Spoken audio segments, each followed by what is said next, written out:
My name is Jennifer Gates, Field Services Director for the California Preservation Foundation. Thank you for joining this webinar on building a stable financial foundation for your historic building.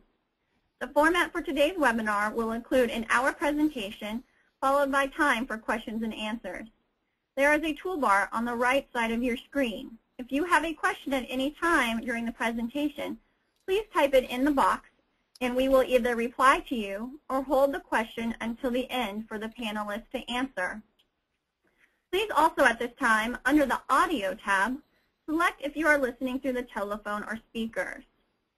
You can unhide or hide this toolbar by clicking the orange arrow at the top. Also, you will notice that you will be muted throughout this webinar today. Again, we ask that you ask any of your questions by typing them in. And if you need any assistance, please call us at 415-495-0349. Thank you. Diane Kane, CPF trustee, will give the introduction for today's presenters. Diane? Good afternoon, everyone. We're really pleased to have you out there in our audience. We have a wonderful panel today consisting of two experienced, knowledgeable, and very interesting speakers. It's my pleasure to introduce them to you. First speaker speaking about things going on at the state level, and this is the first person I'm introducing, although he will be our second speaker, is James Nuland. He's a supervising historian and manager at California State Parks Southern Service Center. Mr. Nuland has over 20 years of professional experience as a cultural resources specialist, environmental planner, and manager for park planning, historic preservation, and interpretive programming projects. He's played a pivotal role in guiding the innovative and award-winning and profitable restoration and rehabilitation of the Crystal Cove Historic District at Crystal Cove State Park in Newport Beach. And for those of you who have been lucky enough to be there, you've got a lot to thank Jim for, because that's a fabulous site, and we'll be hearing more about it in today's talk during our case study section. Another really exciting project Jim has been working on that's in development is the Los Angeles State Historic Park, where he's providing development plans and educational programming vision for that park, among many of his state park projects. Mr. Nuland is also a very experienced and enthusiastic community activist. I'm very lucky to share San Diego with him. He has had extensive experience in community-based history and cultural projects, and he holds his master's in public history from San Diego State University. So Jim, we are thrilled to have you on the panel, and we'll be looking forward to hearing your wise advice and comments a little bit later on. Now, to kick our panel off, we have a nationally noted speaker, Max Van Valgoy. Now, I've known Max for years. He also has California roots, starting out at the Workman and Temple Family Homestead Museum, where I met him as an intern or a very young staff member, and it's been really exciting to see all the places he's been in the last many, many years. Today, he's one of the national leaders in historical interpretation and community engagement, with extensive experience in developing solutions in collaboration with diverse audiences, including volunteers, staff, trustees, residents, scholars, students, design professionals, business leaders, and elected officials. He has more than 35 years of experience working in museums, historic preservation, heritage tourism, and historic sites. And his experience includes senior positions at the National Trust for Historic Preservation and, as I mentioned earlier, the Workman and Temple Family Homestead Museum in the greater Los Angeles area. He's a recognized researcher, author, and speaker on the trends, challenges, and opportunities facing museums, historic sites, and cultural organizations, and a frequently requested facilitator, trainer, and consultant on business strategy, historic interpretation, public programming, marketing, and online media. So you can see why we invited Max to join us today. We're thrilled he could participate. And Max, will you start off our panel here by giving us a national level overview of site stewardship? I'd be happy to, Diane, and I'm glad to be here. And often when I talk about historic sites on a national perspective, it's often, we titled the lecture as Late Night Regrets from an All-You-Can-Eat Buffet. And I'll explain that in a minute. Some of you, I'm not exactly sure who's on the webinar at this time, but some of you may know me from California. Here's a picture so you know what I look like. And as Diane mentioned, I started off my museum and historic site career working at the Workman and Temple Family Homestead Museum. If you haven't visited this site, it is a remarkably intact and beautifully restored place in the City of Industry, which is about 20 miles east of downtown Los Angeles. The house on the left, the bigger picture, is the Workman House. And what's remarkable about that is this is the headquarters of the Rancho La Puente, a 48,000-acre ranch, which takes up most of the San Gabriel Valley. The original 1840s adobe that they built is at the center of this 1870s house, which is restored on the outside and not on the inside. So a remarkable time capsule of history of early California. And then right next door, their grandson built La Casa Nueva, a 1920s house, done originally by Walker and Eisen and then finished by Ezra Kaiser. Beautiful example of Spanish colonial revival with beautiful stained glass windows, Mexican tile, and amazing wrought iron work and wood carving. So if you haven't seen this place, it's well worth the visit and a trip out there. And then I worked there for about a dozen years and then left about 10 years. Max, could you speak up a little? Sure, I can speak up. And then I went to work for the National Trust for Historic Preservation, which has 29 sites scattered across the United States, some of them you've heard of, such as Philip Johnson Glass House or Drayton Hall in South Carolina. So, and then finally, in this last fall, I started my own company called Engaging Places, and I work with a variety of sites across the country, including the Morris Butler House, which is rethinking its operations. It's owned by Landmarks Illinois, another statewide preservation organization. And I'm working with Drayton Hall in South Carolina, doing interpretive planning for the new interpretive center. And then a place that most of you should know here in California is the Arroyo Seco Freeway. This is now a national scenic byway that stretches between Los Angeles and Pasadena, and I'm working with about 29 different historic sites, commercial districts, parks, and nature centers to bring some attention to this very rich and interesting area of Southern California. And all of these projects, I work with a diverse group of people, and I think most projects are quite successful if they work with a variety of people in the community, not just staff, not just trustees, but people who live and work in the community to develop these solutions. So I'm going to talk about stewardship at a national level, and if you have questions, I can't see them, but Diane is fielding them, so please type them in as you go along. I'm going to be giving you a lot of information on a national level, and so if something doesn't make sense or you need more details, I'm happy to provide that to you. I guess what I should first start off with is just look at what's happening with historic sites in general across the nation. This is a listing of all the places that went on to the National Register of Historic Places, or that were certified, starting with the National Register's beginnings in 1966, and you can see that it's really growing, particularly the decade after the bicentennial. It grew at a very steep angle. It slowed down in the 80s, but we're still growing. And I estimate that about 1 to 2% of National Trust or National Register listed properties become historic house museums. So that's really the focus of my work, is historic house museums, primarily one sites that could use for educational purposes. And there's a real struggle with these places. Let me show you some stats from 2005. This is from the American Association of Museums. And here are the statistics they have for what the average historic house museum looks like. I've given you some size of staff, the attendance, their income, and their expenses. And that just gives you a sense of where the average historic house museum sits in the United States. I want you, if you haven't looked already, remember the number of people that visit, that's 16,000. And then I want you to look at the income and expenses.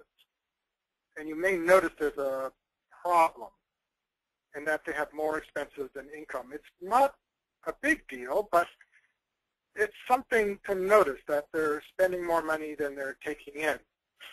If you look at financial reports individually, you'll see that the picture becomes much clearer what's happening. What I've done here, looking at a random sampling of Form 990, this is the sort of the income tax statement, although nonprofits don't pay income taxes, their financial statement to provide to the IRS, same period, 2005, and I arranged them from ones with the smallest assets on the left-hand side all the way to nearly $10 million in assets on the right-hand side. Those are those blue bars that get progressively larger. And the numbers for those bars is on the left side, so blue bars, blue numbers. Then I looked at their excess money at the end of the year or their deficits, and that's the gray bar. That's represented by the scale on the right, which is in black. So two different scales, just notice that. And that's mostly so I can see those numbers, or they can be quite small in some cases. But if you look at the ones I've circled in the middle, there's a different pattern there than what you see on the smaller sites, sites numbers 1 through 9. There you see they don't have any deficits. Organizations don't seem to run into deficits until they get about, I don't know, $750,000 in assets. And then they get into running into deficits pretty regularly. Now, deficits occur with the larger organizations. You can see organizations 23 to 27, but it's not a big a problem. The number represented is much smaller compared to their assets, so they can weather those storms. But if you look at property number 16, it's in the middle. They have assets of about, I don't know, it looks like $1.25 million, but their running annual deficit is $300,000. So if you do the math, you can survive maybe 4 years before you're out of business. So there's something happening with the sites in the middle, that sort of middle income, that middle asset category. And I think it has to do with, if you're a really small site, you're going to watch your money very carefully because you can't afford to make a mistake. Whereas if you're in the middle, you're starting to grow, you're running a store, you have admission income, you're running events, you're doing a lot of fundraising, the financing gets more complicated, and it's not until you're large enough, you have a big enough capacity to manage your money well that you can get the deficits under control. So that's something to think about on a national scale. We've got a lot of places that are in financial difficulties and are close to bankruptcy. Now I want to show you what's happening at a state. This is Pennsylvania. They have several historic sites. I've listed their names when they were first acquired by the Pennsylvania, and then what their ticketed admission was in order I've arranged them in. If you remember the slide I showed you of the average attendance is 16,000, all the sites are below average. So here you can see that most of their sites are coming in at below average. And that's a really tough sell in this economy. How do you keep these places open? How do you convince the board? How do you convince the state legislature to keep supporting these kinds of places? So many sites, many states have actually looked at this. Alabama and Pennsylvania are examples of how to make their sites sustainable. And at the national level, it's been explored as well by the National Trust in partnership with such organizations as the American Association of Museums, the American Association for State and Local History, the National Endowment for Humanities, the Institute of Museum and Library Services, and many others to take a look at this big challenge that's facing all our historic sites across the country. All these different reports, if you were to gather them together and sort of look at patterns, seem to suggest there are 4 major issues. The first one is there's a lack of discipline surrounding historic sites. Everybody wants to do the right thing, And it's very hard to choose among several goods. It's like they're being faced with an all-you-can-eat buffet, and no one can say no.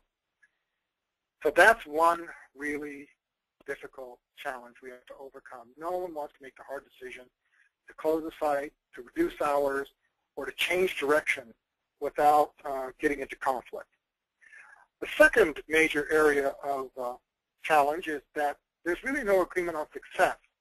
Often people point to attendance or profit as the indicators of success.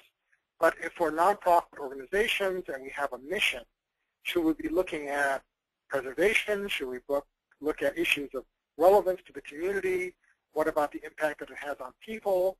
So all those measures of success are really unsettled and unresolved. The third one, and probably something you've noticed, is just the capacity level. Money, people, and skills, expertise, and resources are often pointed out as the lack of capacity, lack of enough money, lack of enough people, enough expertise. But I've also seen it in a lack of really not having a strategy. The board members don't have a lot of skills in managing complex sites. Board members often don't understand finances. Managing personnel is something that most directors aren't trained to do. So it's sort of this capacity issue. It strikes at many different issues, many different areas, not just money and people.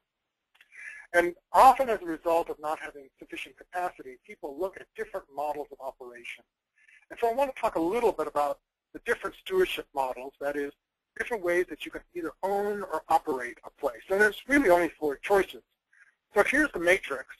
On the left side is who owns it, so either you own it or they own it.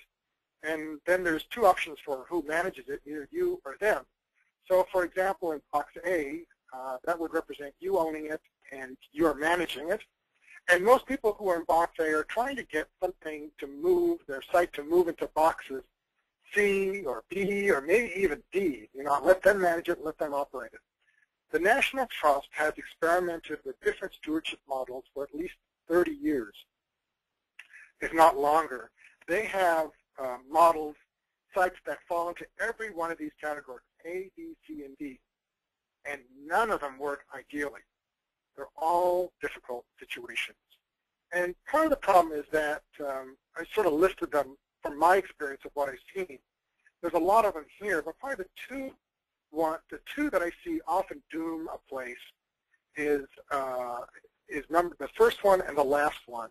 The first one is being really unclear about what's expected from either party. Is it publicity? Is it membership? Is it money? Is it support, technical support? No one really clarifies that, puts it in writing. And then the last one is, figuring out your vision and really communicating it. Most people under-communicate. They don't really talk about what they want to achieve. And the result is everyone's running in a different direction. So, but there's a lot of other reasons why different models of stewardship can fail, and you can take a look at those more in detail later.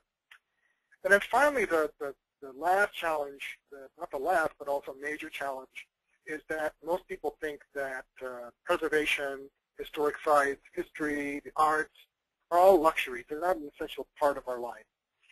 And we haven't really done a good job of explaining why preservation is needed, why these places are needed. We're so focused on either attendance or money that we haven't figured out the other reasons we might look at the arts and humanities and seeing them as an important part of life on equal footing as everything else that we do. So I'll talk about some solutions in a bit later after the talk, but let me start some off to think about. And I have 4 of them just to provoke you. And again, I work with sites across the country, and these are the kinds of things that I work on with them to break through and rethink their sites. And the first one is just questioning assumptions. And I often use the example of the story of people getting an old barn and they want to put on a play and have a theater.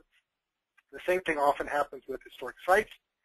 And, you get an old house, it's got to be a museum. If you're going to preserve it, it needs to be frozen in time. If you're going to do exhibits, they have to be period rooms.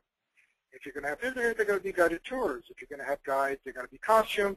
If you're going to do a demonstration, it's got to be cooking. And if it's about the arts and humanities, it's a luxury. It's not essential.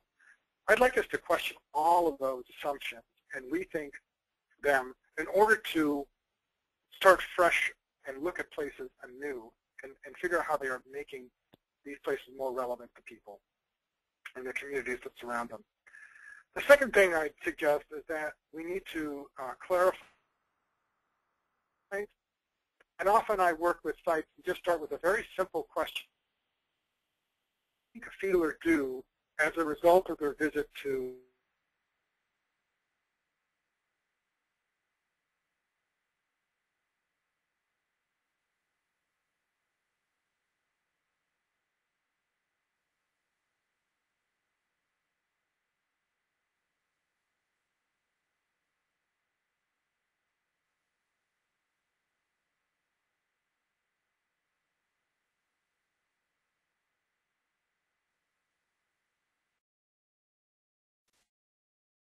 holders around the community, people who are community leaders in and outside of your organization. And that really helps a lot on clearing the air, much more than working on a mission statement or goals and objectives. That you can save for later. Then the next thing, the third step, is really develop a business plan and figure out how to do this. And we're really fortunate, just a few years ago, Donovan Rickema did this book just for historic sites, historic buildings. And it's a very clear process from beginning to end, looking at legal issues, land use, real estate markets, political factors, the building itself, to figure out what are the possible things that are economically and politically feasible. And the one thing I'd say it's missing, though, it doesn't include historical and cultural significance. So that's, if you're going to use this book, slip this in early at the beginning to weigh that, because you don't want to know what's historically significant about a place, so the project that you're proposing doesn't eliminate or remove those significant elements. If you have an historic house museum, there's even more resources available. The two of them are a book by Donna Harris, published a few years ago, looking at other ways that historic house museums can be used. And then AASLH has also done a small technical leaflet on the sustainability of historic house museums. And then finally, I want to say that the big thing that helps people move, think about sustainability, is how do they manage change? Because once you've made a decision to do something and you're going to do something new, it's how do you get that across to the people? How do you make it work? And John Cotter is the guru of this. He works mostly with businesses, but I think many of his ideas can apply to nonprofits. And he has 8 steps that he thinks are essential to be followed, and in a particular order. And he says the first step is really creating a sense of urgency. And this can be done because there's so many things that are getting people's attention, fighting through all that information overload. You have to create urgency, and that can be an anniversary, it can be a deadline, it can be often it's a crisis. The place is going to be shut down because it's going to go bankrupt, or there's some kind of financial issue that's facing it. So a sense of urgency is an important place to start. The next thing is getting a guiding coalition together, people who can advise you and provide you a network to make the change happen. Then you develop a vision and strategy to figure out how do you move this ahead. Fourth is getting that vision communicated using that guiding coalition. And then there are 4 more steps. And if you want to know what those are, you've got to get the book.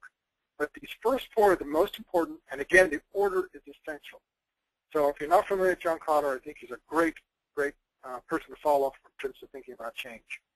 So I've given you sort of an overview of what's happening at historic sites nationally, and again, I'll answer questions for you when we get to the end, and I'll talk a little bit more in a minute, but I'm going to have Jim come in first and talk about what's happening in the state of California. Jim? Thanks, Max. Always good to hear from you and everybody, and thanks, Diane, for that lovely introduction.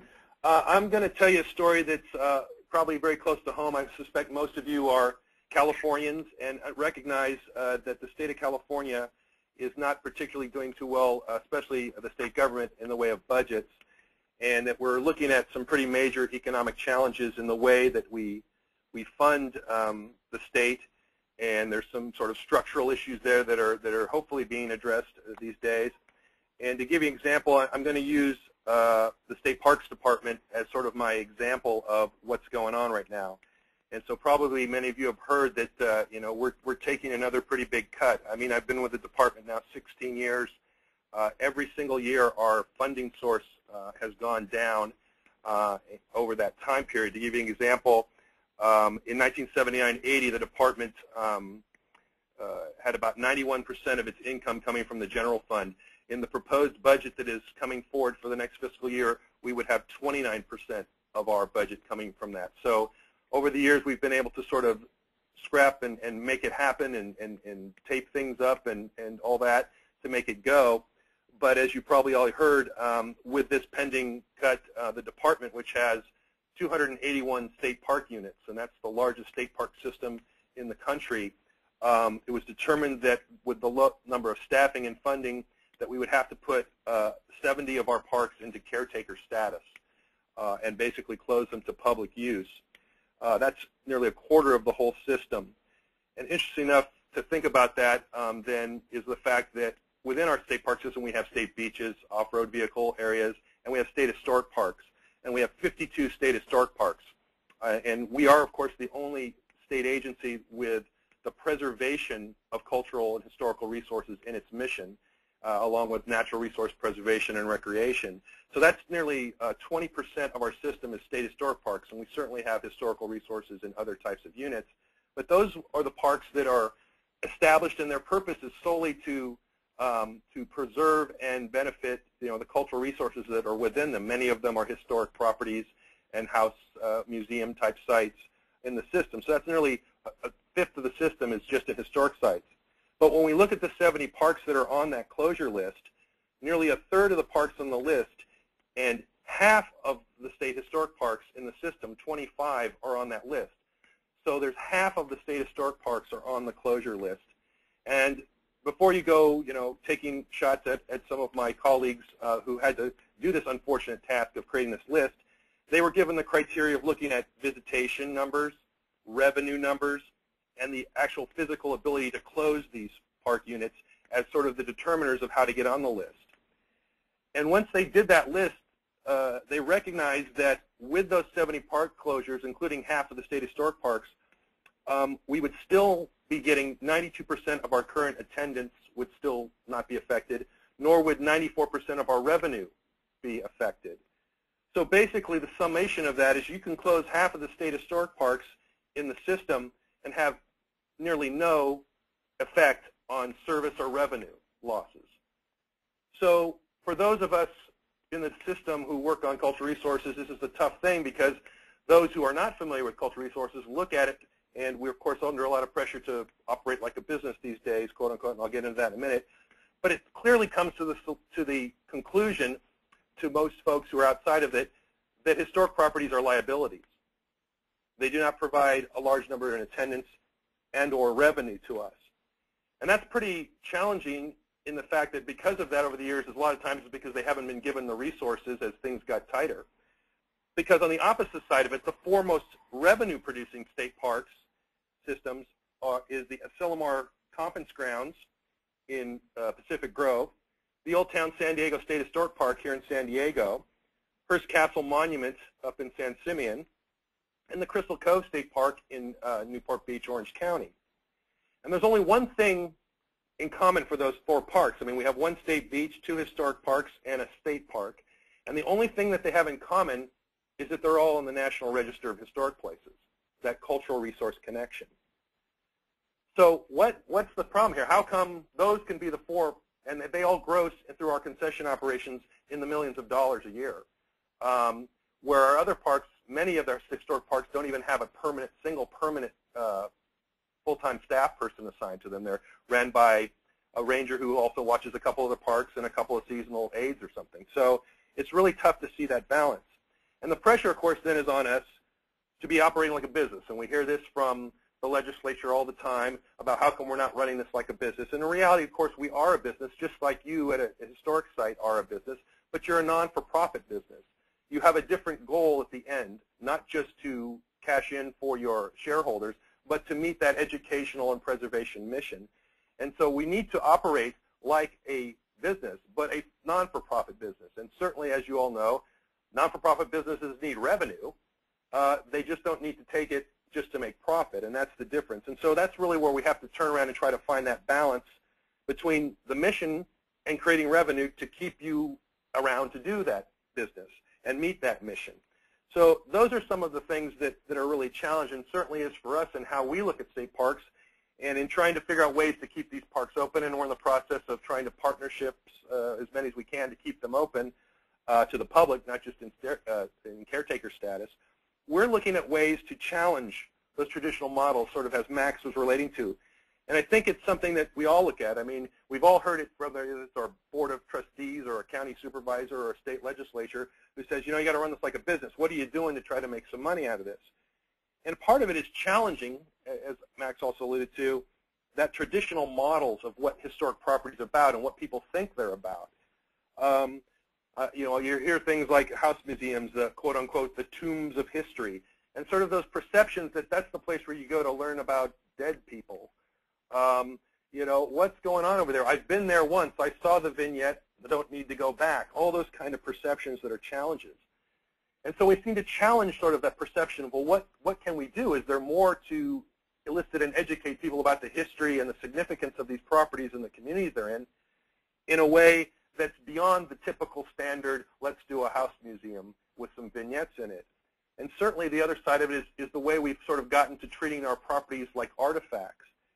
And in reality, when you look at what's going on in heritage tourism, what most people want when they go out to see historic sites are experiences, not just the didactic throwing of facts at them. They're looking for having experiences, not just hearing about history. They want to live history. And so thinking about how we can use our sites in ways that attract people that way. I think of the way that you're in rethinking sites as something that's recently happened down here in San Diego over the last year, where the long-standing San Diego Historical Society, who've been around since 1929, one of the largest private regional historical societies in the country, decided to change their name. They went from the Historical Society to the History Center. And this was through focus groups and focus, and it wasn't something they did lightly, but they recognized that they needed to broaden it, and that assumption, that stereotype of what a historical society does and is, and who's a member of it, was very narrow. But a history center could be broad, and so they've opened their programming up to things with music and art and food, and trying to break out that there's cultural history in today, not just what happened in the past, in hopes, of course, of drawing a larger constituency to come and support them, allowing them to, of course, meet that core mission, which is the preserving of the history and education of the history of their region. So in doing that, you need to also sometimes think beyond what you traditionally think as a historical resource. We're talking a lot about house museums and the sort of thing, but I know one of the things I'm working on right now in the city of La Mesa, which is my hometown now, we're having our centennial, is looking at the fact that, you know, we've sort of always focused on those couple of hundred pioneer families that were around 100 years ago and in the first 30, 40 years of the city's history, and not thinking about that there's a broader history. The town now has about 60,000 folks in it. And when we started talking and doing lectures and interesting people about the history of our northern and western post-war suburbs, not traditionally you would look at as a historical resource, we started to get larger groups of people interested because that's their history of living in La Mesa. And I think there's obviously, as the urbanized California, there's a lot of folks who don't necessarily think of it as a historic resource, but our post-war suburbs have history, just as the modernism and commercial architecture and things that haven't always been the focus of our local historical groups and preservation efforts. So how can we treat that? It's a much broader audience when I'm thinking of, when I'm looking at 25,000 folks who lived in those suburbs in the 50s than the couple of hundred who were around back in the 19-teens and 20s. So there's a larger constituency to help us grow that society and sustain it. So you really need to look out there. What other audiences can we intrigue with the idea of history and culture? I've literally had this happen with consultants in some of our historic parks. And the first thing I had one say one time was, do you think we could change the name from historic park to something else? Because they thought it was a liability to have the word history in the name of the park. So those are some of the things we've really got to challenge. And the other challenge is how to be creative in funding. At the same time, remembering that we do have a mission. Our goal is not to pay off our shareholders. Our goal is to create revenue to sustain the organization and keep its preservation and education mission going. And so what we've actually been doing in state parks to deal with our challenges is working on figuring out ways to find groups, whether it's non-for-profits, other government agencies, who can help partner and take on tasks that maybe we can't afford to take on, that will allow us to be sustainable and have a broader constituency. And so we've actually just been working on that recently with some outreach statewide, because a lot of folks wanted, of course, to come and help us keep our parks open, but didn't realize that, of course, there's more to keeping a park open than unlocking the visitor center at 10 and closing it at 4. There's maintenance, there's security, there's public safety, there's natural resource management, there's infrastructure and maintenance. So all those things that you probably at your site have the same sort of list of things that have to do. So in summing this all up, we obviously are dealing, as Max was mentioning, in a challenging and changing time. People are challenging the formats of government and non-for-profits and asking us to be creative and think beyond the box. And even though we're in a downtime, and we must remind ourselves this isn't as bad as the 1930s, though it's not great, we certainly should also remember that California has a wonderful history of being ingenious and having ingenuity. And so I don't think we should lose faith, because I think there'll be a way to figure out how to make this work, and using the internet and other ways of communicating are all part of that hopeful future that we'll have. So I'm going to turn it back to Max now. And Max is going to talk a little bit about planning programs for sustainability with your historic site. Great, thanks, Jim. And I'm going to take a look again at how do you make a program work in the long term. And I'm going to give you some theory, and then Jim's going to come back and he's going to talk about a case study that's very interesting on the California coast. And I think you'll enjoy that very much, to see how theory and practice actually can come together. Although Jim and I did not coordinate our thoughts at all. It's just even more amazing that this worked out. Those of you in California probably have heard of Feng Shui and are very familiar with this system of planning and arranging places for health and wealth.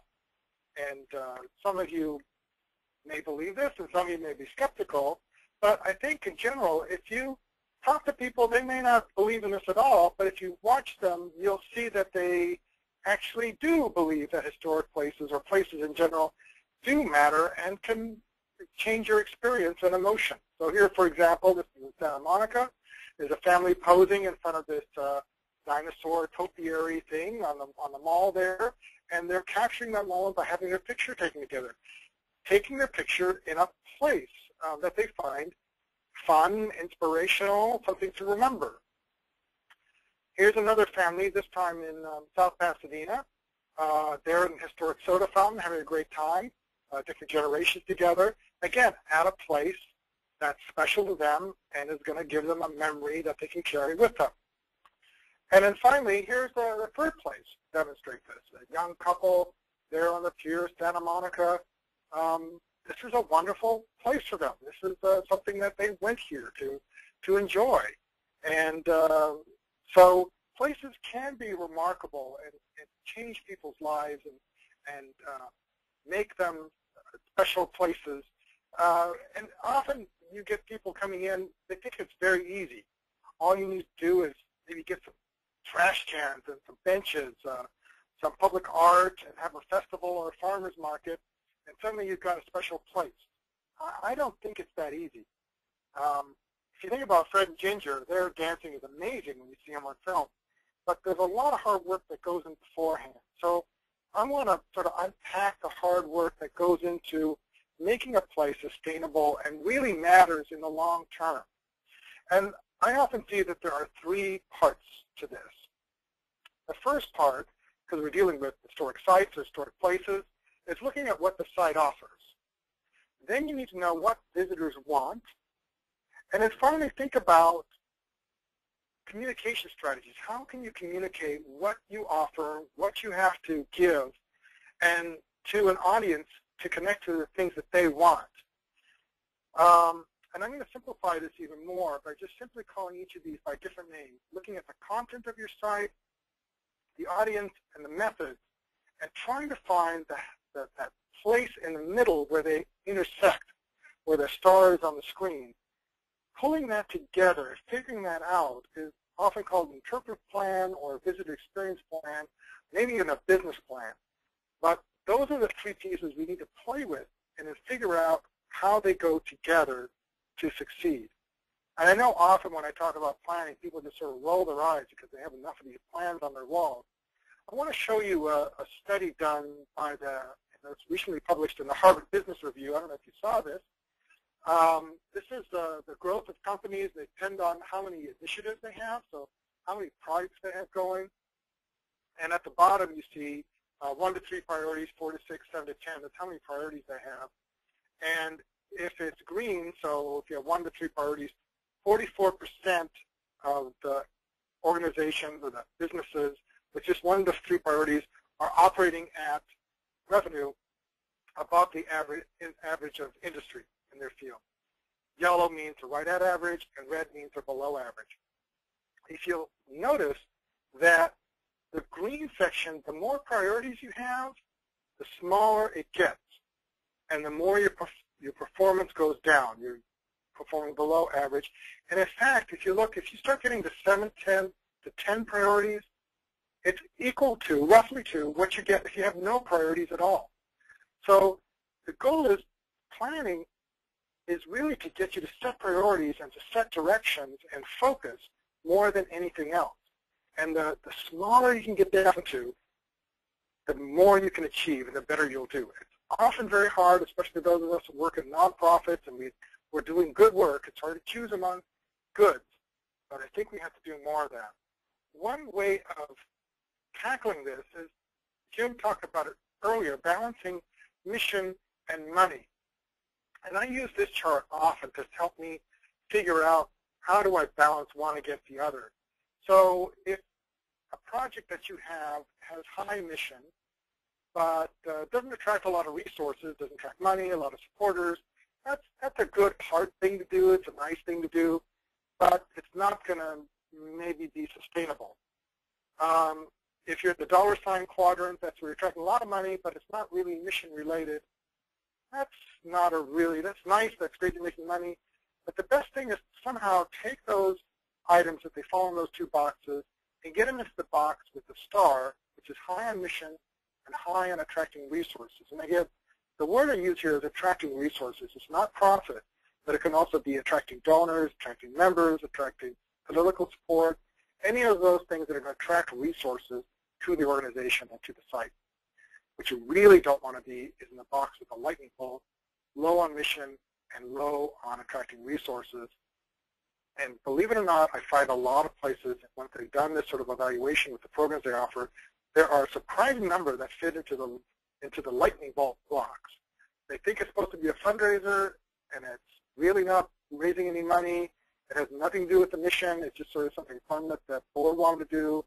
It's time to sort of jettison those things and start looking at things that are high on mission and high on attracting resources. So that's one thing that helps me an awful lot when I do this work on sustainability.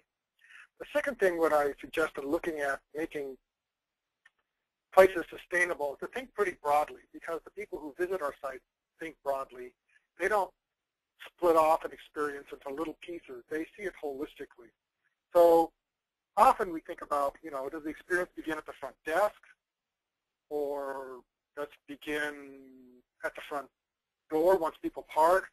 I'd like you to think even bigger to when people first see the sign on the freeway and try to figure out where you are and what that communicates about your site. So think really big about what your site experience is going to be and how it can all fit together, because once that sort of package is put together, it makes your image much bigger and it's easier to sustain. So I've talked about these ingredients, and here's a little bigger list of explaining what I mean by content, audience, and methods. And so when you look at your place, think about are you addressing all these things in terms of content, or just looking at the building, or should you also look at the landscape? Are you looking at objects, or should you also look at photos? What kind of stories are you trying to tell? What kind of topics or themes are you addressing? Ultimately, when you're dealing with content is, what's the significance of the place? What's the so what? And that often isn't always clear. when you're thinking about your audience, is really separating them out rather than being just the general public, to give a variety of publics. They each have different expectations and different needs and desires in the organization and their business. So a tourist is going to have a very different set of expectations than a fourth grade class. And you need to meet them differently. They all have different motivations and different expectations. And then finally, the methods is the piece that brings the content and the audience together. And there's so many different ways to do it. So don't assume just a guided tour or a brochure or exhibits are the only way to go. There are lots of ways to tackle this. So think of more as a communication strategy, and then figure out the best way to communicate that content to your audience. So when you're looking at these three cases, the one thing I would do, there's a particular order, is not look at the methods first. Deal with the content or audience. Doesn't matter to me which one you tackle first, but those two should be tackled first before you tackle methodologies. And I know that often goes against what you will encounter if you have a small group laying out your plans for next year, and someone say, let's do a tour, let's do a festival. Put those off to the end. Figure out the content audience first, then figure out the methodology. You need to do methods last. And of these three things, I would actually put it behind in a larger process of looking at your mission, should have that in place, and then most importantly, vision. And that's something that's becoming more and more prevalent. Indeed, I find vision to be much more useful for helping people develop really strong ideas than a mission statement. You know, mission statements we talked about for about 20 years now, but I'm finding out that they're pretty blasé. I mean, it's all the same: preserve, interpret, collect, educate, fit in, site name here, and isn't very ambitious or very exciting. The vision it's much more concrete. And again, I mentioned earlier the way I do it is just to gather a group of stakeholders in the room and then ask each person, what do you want visitors or people to think, feel, or do as a result of their visit to this place? And you'd be amazed at the answers you get. They're much more aspirational. They're also concrete, and there's something you can get around and actually plan around. So once you have that in place, you can begin to do some real good strategic planning. And then finally, what I suggest is to look at becoming what I call a learning organization. This is borrowed from a visitor research specialist called Randy Korn. And she calls it being holistically intentional. So looking at what we do as a process, we are educational organizations. We often apply education to other people. We don't apply it to ourselves. So we spend a lot of time planning and acting, but we rarely spend time evaluating and reflecting. And if we get onto this cycle, rather than feel trapped by it, it actually helps us improve our practice, that as we continue to plan and act and do something, we then evaluate it, we then spend time reflecting about it, and that'll help us plan and act even better. And as we go through the cycle over and over again, we become a better organization and become ever more sustainable. Now I'm going to leave you with some resources to think about. These are ones that I found to be very helpful for thinking about corporations or businesses. Every business, whether it's nonprofit or not, goes through various life cycles, and they have their own need and what's possible. So each ZD's corporate life cycles have been very helpful to me. You can go to his website and you can actually do a self-assessment to figure out where your organization is in its life cycle. Good to Great, a book that's been around for about 10 years. I think it's a great, there's a nonprofit version of this, a good way of really moving an organization to excellence. Randy Korn, I mentioned, this article on holistic intentionality, which you can get free from her website.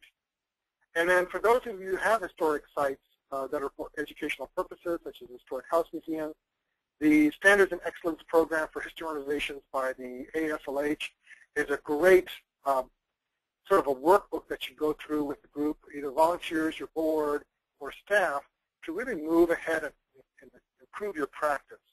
And then finally, the blog that I manage, engagingplaces.net. I share lots of things in best practices and future practices, and lots of resources for people who work to save and interpret historic places. So with that, I hope that sort of provides some theory for making something sustainable. And now Jim is going to talk about what he did at Crystal Cove. Thanks, Max, once again. Some really tight and intense planning information that really valuable, but that really sums it up of what you need to do to think about how to engage, as we were talking about earlier, with new audiences or reinvigorate your current audience and grow them. So I'm going to talk a little bit about a project that's at Crystal Cove State Park in Orange County.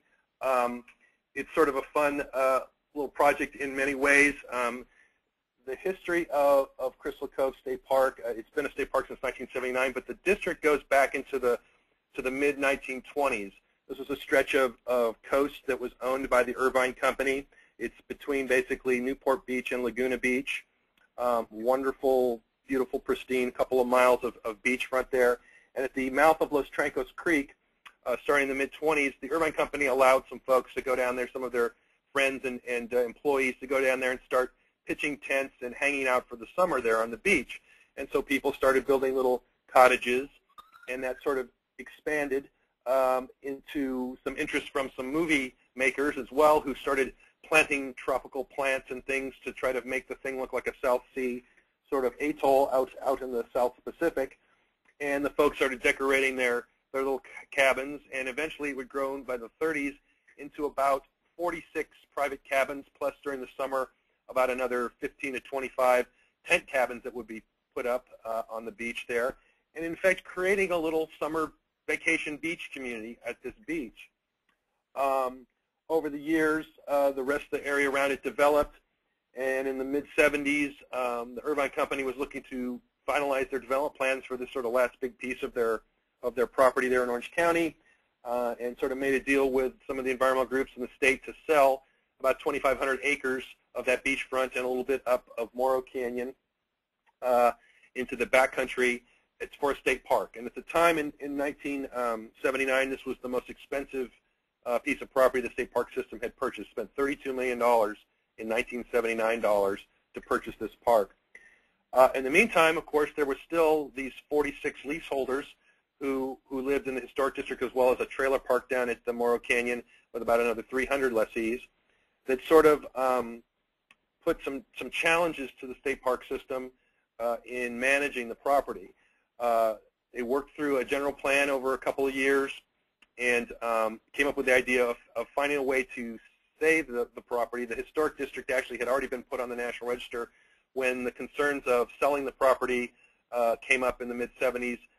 Some of the locals there went ahead and pushed and nominated and got the historic district listed on the National Register.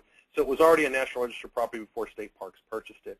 So in our planning efforts in the early 80s, this decision was made to find a way to preserve the cottages and provide the same kind of experience that the folks had had there historically. So I'm going to talk a little bit about that history right now. And it really is an interesting place. As I said, it sort of got its start in the 20s and the 30s. It became popular with some movie folks. Several fairly famous silent films, as well as a couple not so famous ones, were made there that we know. We probably haven't found them all that were made there. But it really, as you can see from the shot on the far bottom right, the sort of palm fronds tropical setting, a little newspaper article there along the Coast Highway. Once the Coast Highway opens up in 27, it becomes then popular also with day users to come in and use the beach during the day. It was run sort of as a concession. And the deal that the Irvine Company made with the owners of their little cabins was similar to, if you know anything about the Forest Service special use permits, that basically the individuals owned the improvements, but they leased the land to put them on. And every year they were offered a renewal of their lease with the Irvine Company. And very few ever turned it down. And over the years, of course, they continued to add on and build from what a lot of times started as very small, just barely little shacks to be able to sleep in, made out of whatever they could find. These is about as vernacular architecture as you can find. Literally, when we went to start doing the restoration in the last 10 years, single wall is sometimes too elaborate to describe what these buildings were. And it's amazing in some ways that many of these buildings didn't burn down over time, but really created this amazing little sort of hidden away vacation community place. And all the families that were coming back each year then got to know all the other families, and it really became sort of its own little community. In 1940, the county sort of told them that they needed to stop adding cottages because, of course, these folks all just had privies out in the back, and they were concerned about water quality, health concerns, and that kind of stuff. And so the myth is, of course, that nothing happened after 1940. Well, the only thing that happened was they didn't add any new cottages, but they certainly continued to add on to them. And really, the 50s is sort of the heyday. That's our interpretive period for the park, the 30s to the 50s, to really recreate that time when this was sort of the ultimate beach, Southern California beach community. And there were certainly other beach communities like this up and down the coast, but most of those had been removed by the 70s and 80s for other development or for other reasons. And this little island in time, as we like to say, was left behind here at Crystal Cove.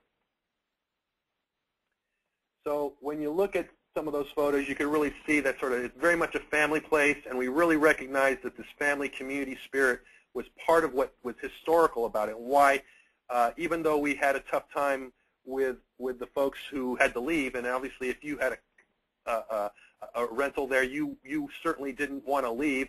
It took us about 20 years to get through extensions of leases and some court cases and things, but finally in 2001 the folks left. But they still come back. They still, of course, have this amazing personal affinity that this was a place that is extremely important to them and their families historically. So it really was that character that we were trying to address. And as I said earlier, the property was put on the National Register in 1977. The state purchased it in 79.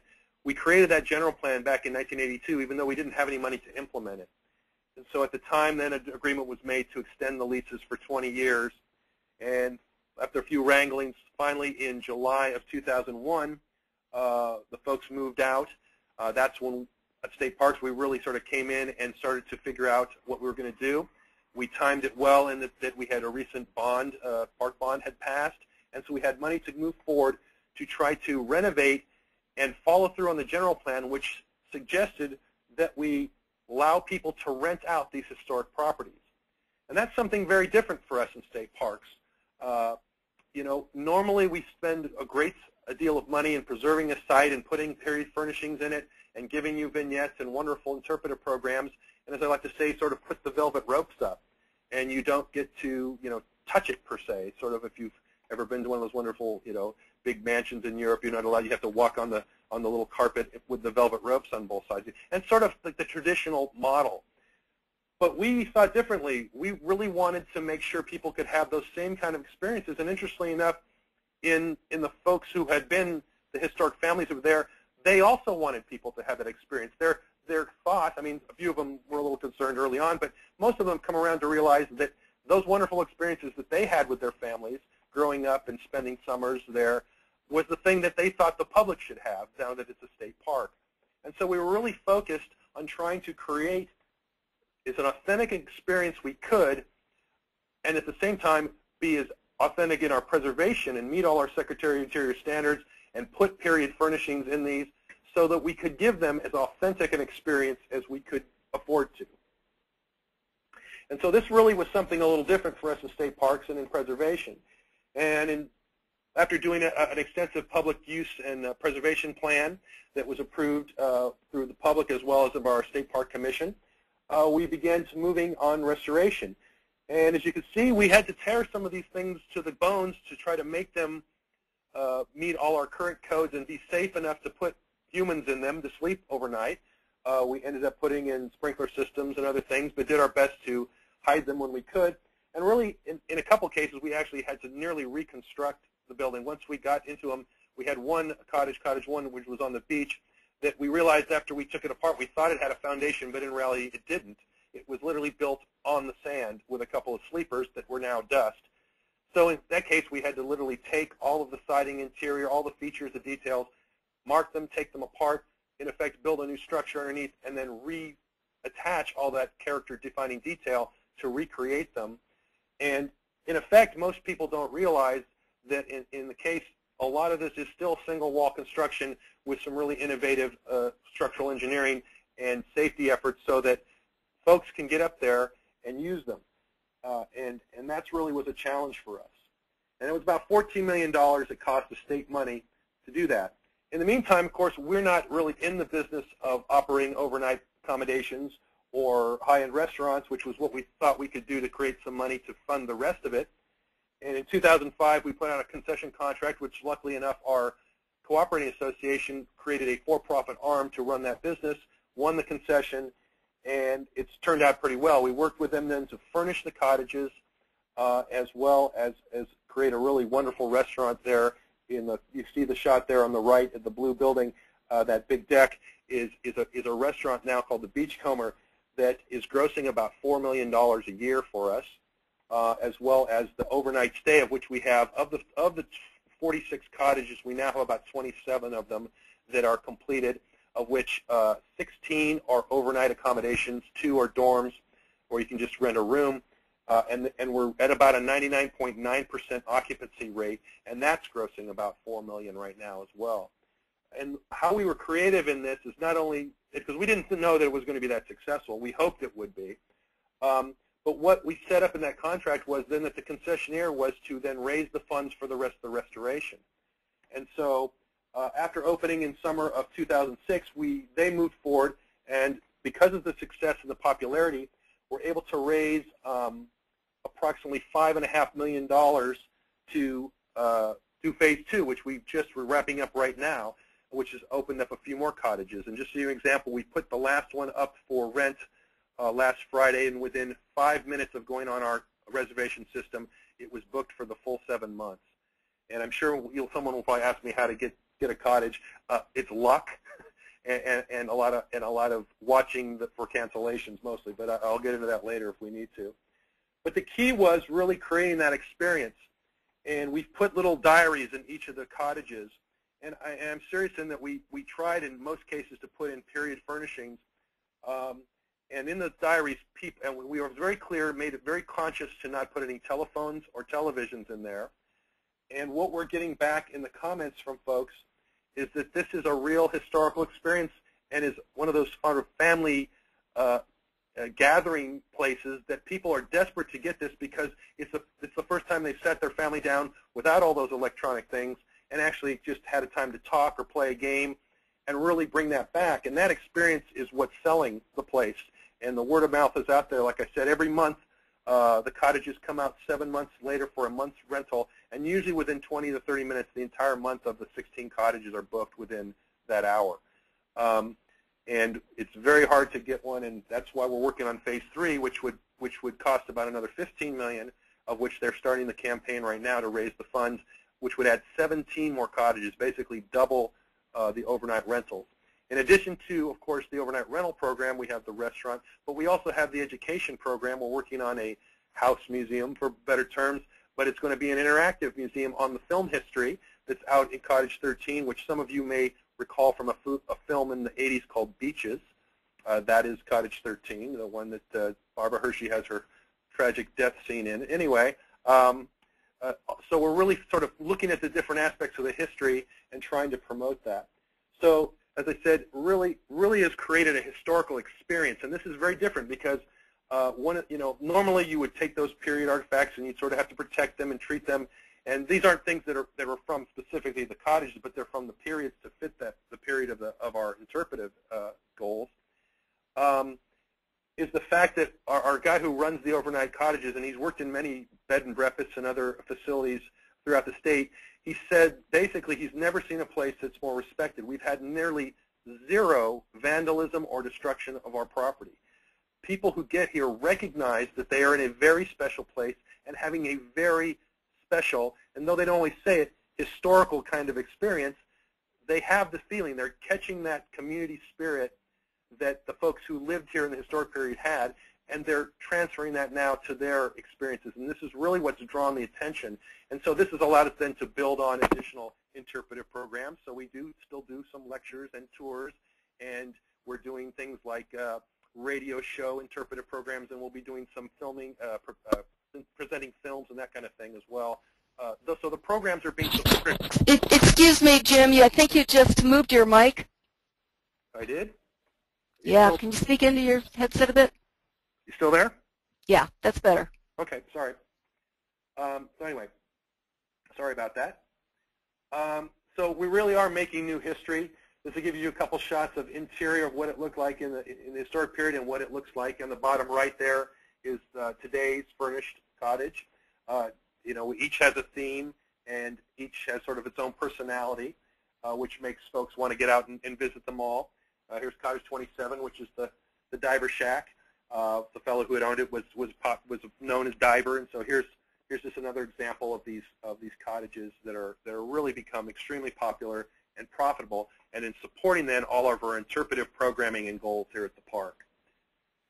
So it's really been very successful, and here actually I think on the upper right there we think that's I'm pretty sure that's a shot of the first couple to go into a cottage on opening day in '06, and just the experience, you know, with the period fridges and all those kind of things we've done to give people that experience that they are someplace special.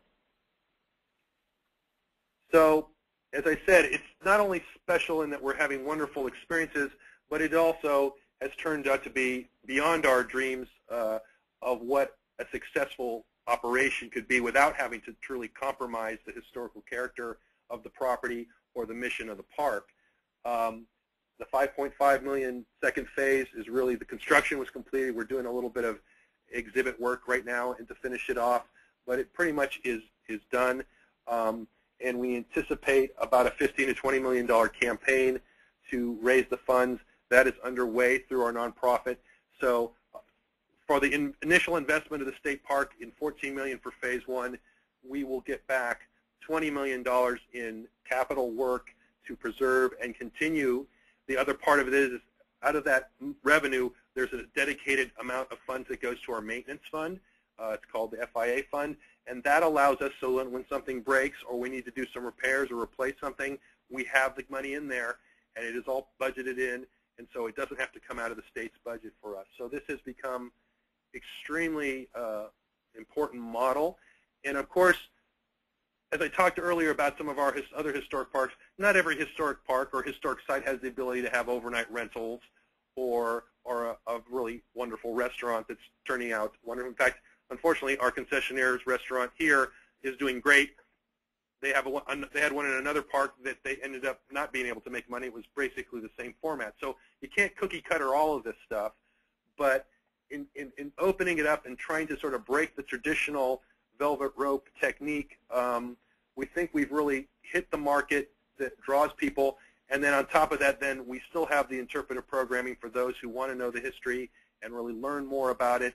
But what we really think we've sold is the historical experience of being at Crystal Cove. And that's the end of my presentation. And I think we'll be heading to questions next.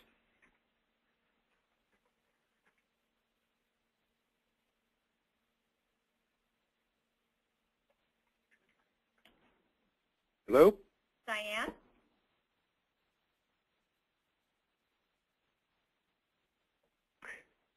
Did we lose Diane? May have.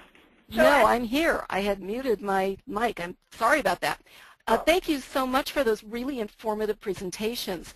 I'm not seeing any questions, so those of you in Radio Land, if you have anything that has been mentioned here that you would like to have further elaborated or any additional questions, let's get them going.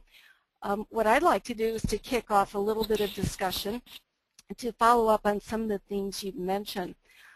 Max, you had some interesting models there that was talking about ownership models that the trust has tried at some of its historic sites. Do you have any insight on how the ownership structure of the historic site would affect its financial opportunities and constraints in terms of how you're actually working with that site? What have you learned over your 30 years of experience? Well, the one big move that the National Trust made starting in the 70s, they had, the first National Trust site comes to the National Trust, 51, something like that, 1949, very early in its history. And the model at that point was to own and operate all the sites.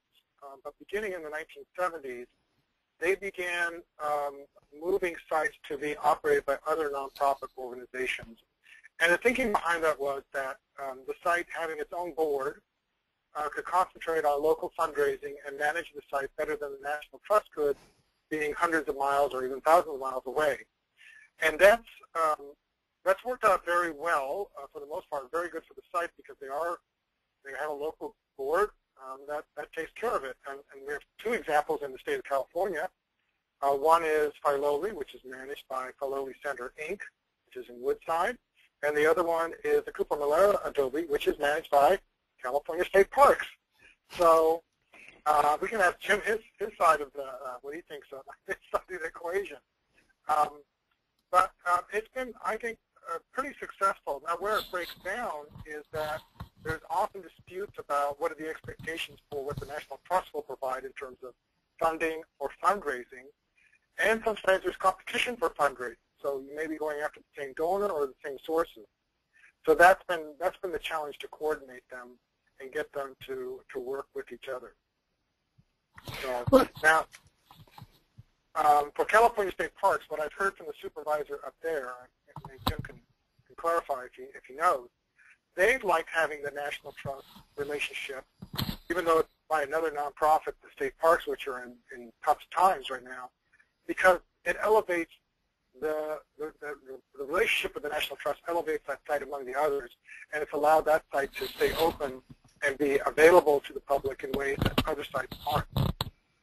That's what I've heard. Yeah, and certainly is. I mean, I haven't had a lot of specific relation, but I do understand how that works, and it is very beneficial for us to have a non-for-profit who has, in effect, mission as our park.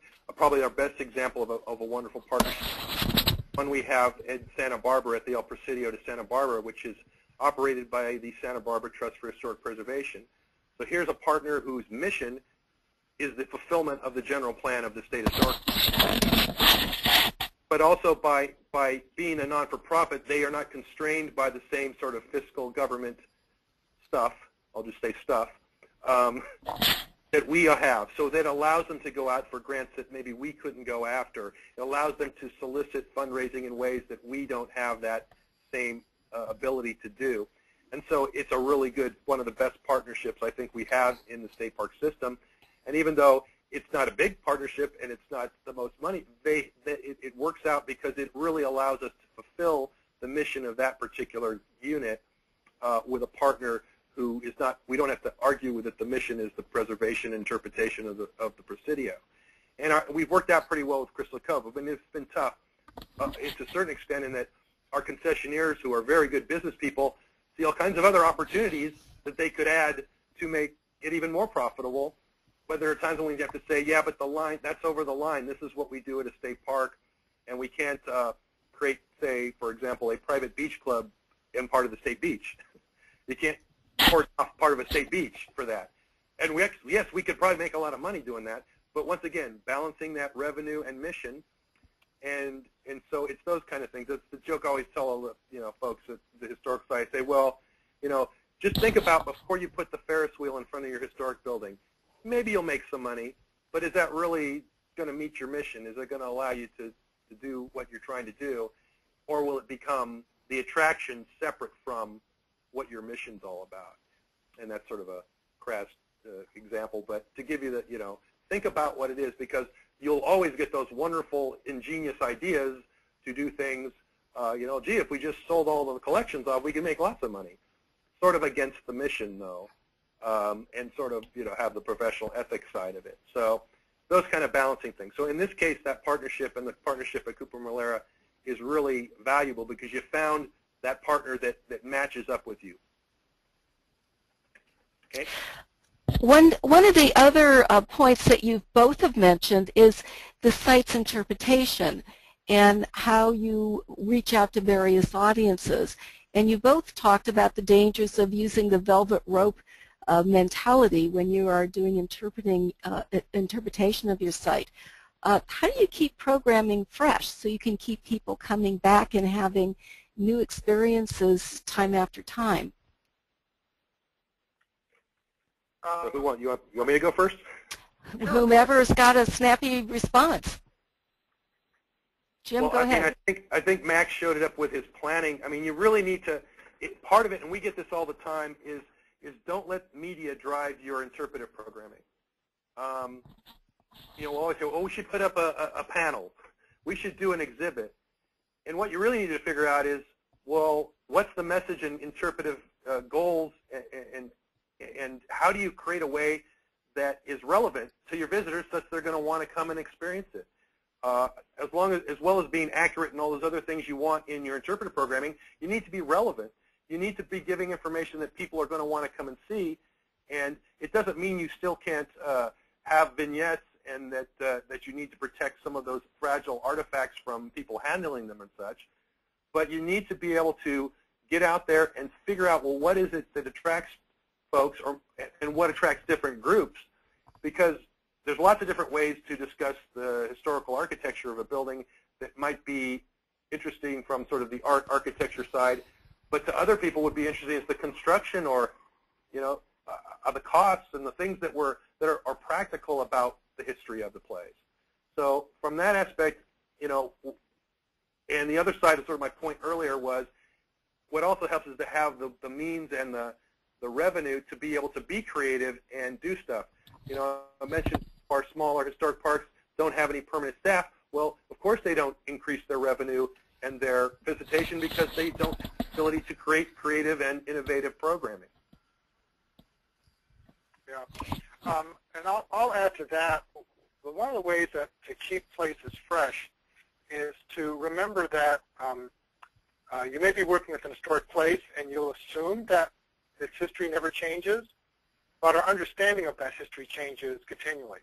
And I've seen it over and over again, places that have begun to do, you know, look at the history of their site again through some new perspectives or looking at some new sources, and they discover stories they've never heard of before and never knew they existed. You know, at Drayton Hall, they're doing archaeology and discovering that underneath Drayton Hall is a 17th century house. They found the foundation. So who is this and what's going on there, this 17th century house? That's pretty early for the United States.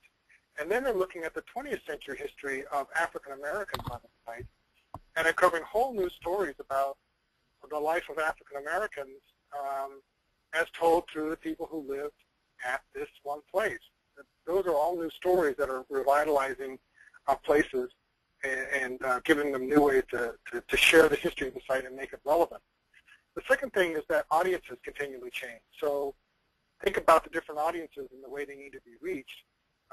People, you know, I don't want to categorize people too much, but, you know, the younger generation communicates not by email anymore, but by texting. So some places have been experimenting with texting stories in short 140-character bites or descriptions, or telling people about events that are going on, reaching them in new ways that you couldn't reach other audiences because you're using a different way of communicating with that particular audience. Now, texting probably won't work for seniors, so you have to always think about your audience as you go along. So, as I mentioned earlier, you always want to think about content and audience first, and then methodology. And that's the way I keep things fresh, and always think about making them relevant to the communities in which these places are situated. Now, what about composition of boards? As you're dealing with nonprofit organizations, one of the challenges that face a lot of organizations is they start with the mission to save a historic building. And then once the building gets fixed up and, quote, saved from the wrecking ball, the next phase of board development really is how do you manage the structure long term, which is the topic of this webinar. One of the challenges facing a lot of these organizations is the makeup of their boards, that perhaps the skills and the interests of the people who begin a house museum or saving any kind of historic site is going to be different from those who hang on to manage it and keep it going in the future. Do you have any words of advice for how you do the composition of your board and how you train them to keep the organizational and management structure vital over time? You know, boards are certainly one of the most challenging aspects of nonprofit management. And fortunately, there are some organizations such as BoardSource and the Maryland Association of Nonprofit Organizations, which has developed standards and practices for board. But you're right, one of the challenges is finding the right board members for the right phase of an organization's development. I mentioned earlier the book by Ishak Azides talks about corporate life cycles. And, you know, I think that's something that needs to be discussed with the board as a whole, to recognize that your organization is at a different place as it develops. And each time it needs to have a different kind of board and a different set of skills. Some places, some nonprofits have tried to tackle this by developing a matrix of kind of skills needed and desired in order to ensure they have the diversity they need. And so I would look for that as a way of tackling that. The second thing is really good training and orientation. Many people have never been trained to serve on a board and know what their role is and where their boundaries are. And that's true for nonprofit boards, but I've also found that on planning commissions and historic district commissions as well, preservation commissions. Not quite sure what the role are.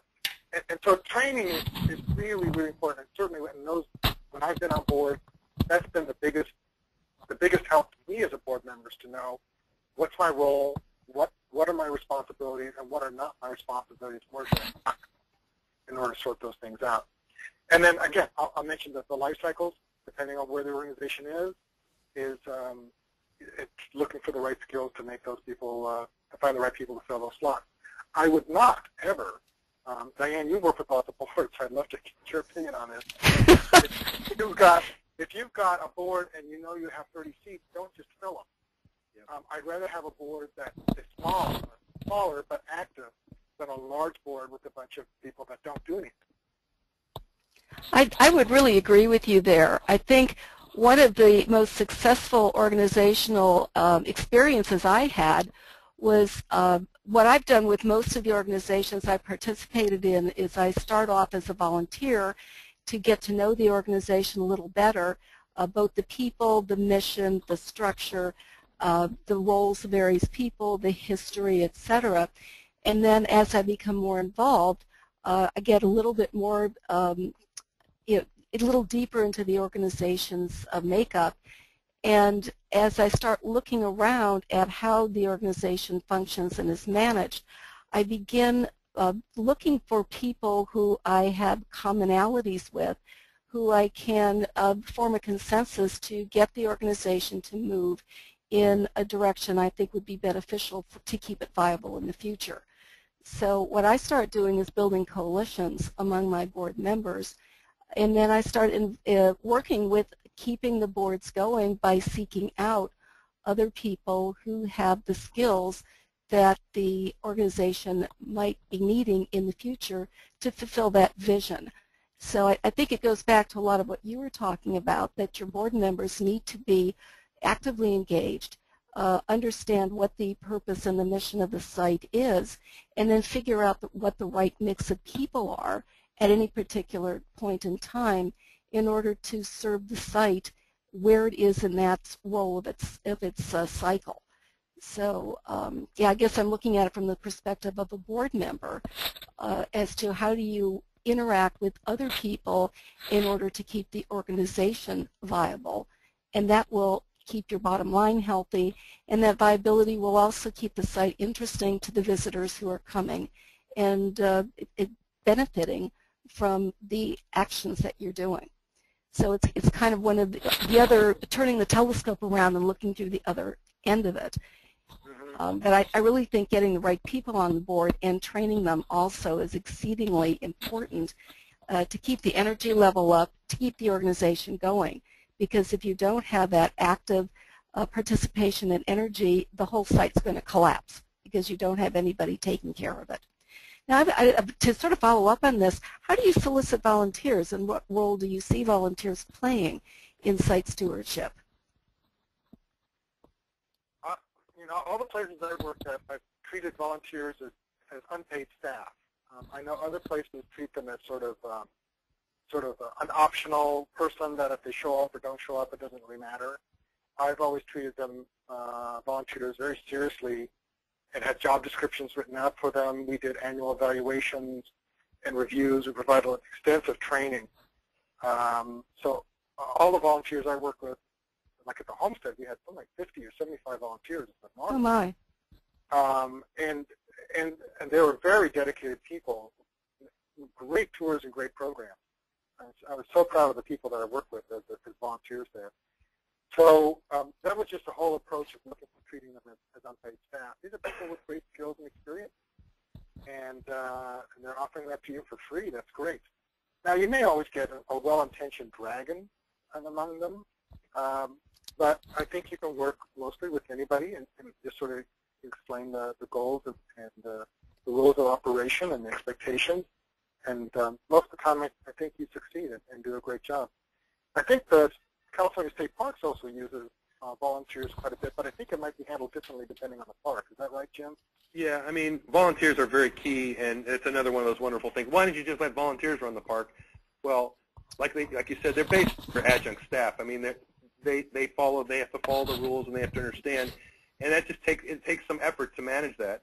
I would be careful of just open call, take anybody to do that. In fact, we've been, we deal with that all the time. It's just about all the parks and even the historical groups I work with is you need to find the right person who's willing to work in the archives, interested in working in the archives, or has the personality and the ability to engage the public for tours or those things. So, they're very key, and obviously almost all non-for-profit groups need some additional help, and that's also feeds back to the health of your board, because if you end up having your board do all the tasks, it's really easy to start burning folks out from what the board should be doing to just being volunteer. So for state parks, it is very important, and we have parks like at La Purísima Mission, for example, where there's, it's a very important thing to get through the training and become a docent there. It's sort of a badge of honor for folks who live in Lompoc Valley to become a docent there and to go through the training and be able to provide those tours